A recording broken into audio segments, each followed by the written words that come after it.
Well, we needed to find Cairo. We talked about it and wondered whether we would know it when we got to it.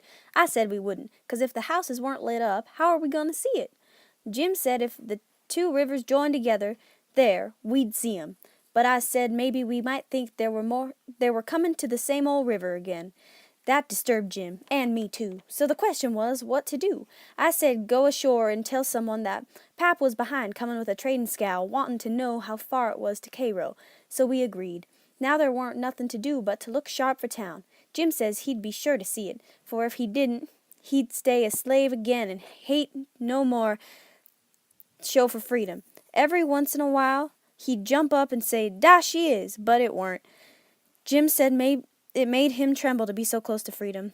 Well, that made me tremble, because I begun to get it through my head that he was free, and who was to blame for it? Why, me. I couldn't get that out of my conscience. I froze to hear him say that. He wouldn't dare to say that before. It was according to the saying, give a slave an inch and he'll take an ell. Here. My conscience got to stirring me up hotter than ever, until at last I made up my mind to do it. I decided to paddle ashore and tell them, and it made me feel relieved and happy, and all my troubles are gone. So I went looking for a light, and was sort of singing to myself, by and by. We safe, Huck, we safe. That's the good old Cairo at last. It mightn't be. You know, Jim? I'll get the canoe ready to go and see.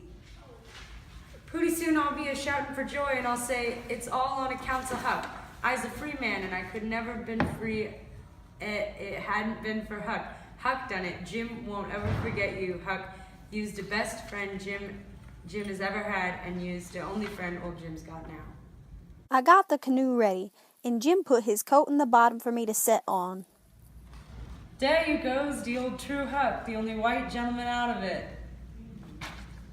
Go. What's that yonder? Piece of raft. Do you belong on it? Yes, sir. Any men on it? Only one, sir. Well, there's 5 sleighs run off tonight. Up yonder above the head of the bend. Is your man white or black? I didn't answer up prompt. I tried to, but the words wouldn't come. I tried, for a second or two, to brace up and out with it, but I weren't man enough. I hadn't the spunk of a rabbit. I see I was weakening, so I just give up trying. And up and says, He's white. I reckon we'll go and see for ourselves. I wish you would, because it's Pap there, and maybe you would help me tow the raft ashore where the light is. He's sick, and so is Mom and Mary Ann. Go. Oh, the devil. We're in a hurry, boy, but I suppose we've got to. Come buckle to your paddle and let's get along. Pap will be mighty much obliged to you, I can tell you. Everyone goes away when I want them to help me tow the raft ashore, and I can't do it myself. Well, that's infernal mean. Odd, too. Say, boy, what's the matter with your father? Well, it ain't, well, it ain't nothing much. Boy, that's a lie. What is the matter with your Pap? Answer up square and it'll be the better for you. I will, sir, I will, honest. Just please don't leave us.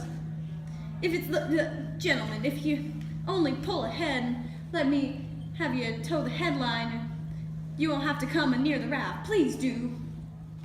Set her back, John, set her back. Keep away, but I keep to board, confound it. I just expect the winds has blew it to us. Your Paps has the smallpox, and you know it precious well. Why don't you come out and say so? Do you want to spread it all over? Well, I've told everyone before, and they just up and left us, so. Poor devil, there's something in that. We were right down sorry for you, but we will. Hang it, we don't want the smallpox, and you see, look here, I'll tell you what to do. Don't you try to land by yourself, or you will smash everything to pieces. You float along down about 20 miles, and you'll come to the town on the left-hand side of the river. It will be a long after sundown with chills and fever. Don't be a fool again and let people guess what is the matter. Now, we're trying to do you a kindness. You just put 20 miles between us, that's a good boy. It wouldn't do any good to land yonder wherever the light is. It's only a good wood yard. Say, I reckon your father's poor, and I'm about to say he's in pretty hard luck. Here, I'll put a $20 gold piece on this board and you get it when it floats by. I led mighty mean to leave you, but my kingdom, it won't do to fool with small packs, don't you see? Hold on, Parter. Here's a 20 to put on the board for me. Goodbye, boy. You do as Mr. Parter told you and you'll be all right. That's so, my boy. Goodbye, goodbye. If you see any runaway slave, you get out and help him grab them and you can make some money by it. Good. Goodbye, sir. I won't let no runaway slave get by me if I can help it. They went off, and I got aboard the raft, feeling bad and low because I knowed very well I had done wrong, and I see it weren't no use for me to try to learn to do right. A body that don't get started right when he's little ain't got no show. When the pinch comes, there ain't nothing to back him up and keep him to his work, so he gets beat. Then I thought a minute, and says to myself, hold on, suppose you'd a done right and give Jim up. Would you have felt better than what you do now? No, says I. I'd feel bad. I'd feel just the same way I do now. Well, then, says I, what's the use of learning to do right when it's troublesome to do right and ain't no trouble to do wrong? And the wages is just the same.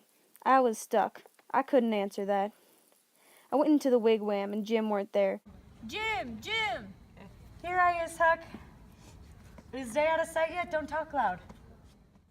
He was in the river, under the stern oar, with just his nose out. I told him they was out of sight, so he came aboard. I was listening to all the talk and I slips into the river and I was going to shove for show if they come around. Then I was going to swim to the raft again when they was gone, but lousy, how did you fool him, Huck? That was the smartest dodge. I tell you, child, I spec it's save old Jim. Old Jim ain't going to forget you for that, honey.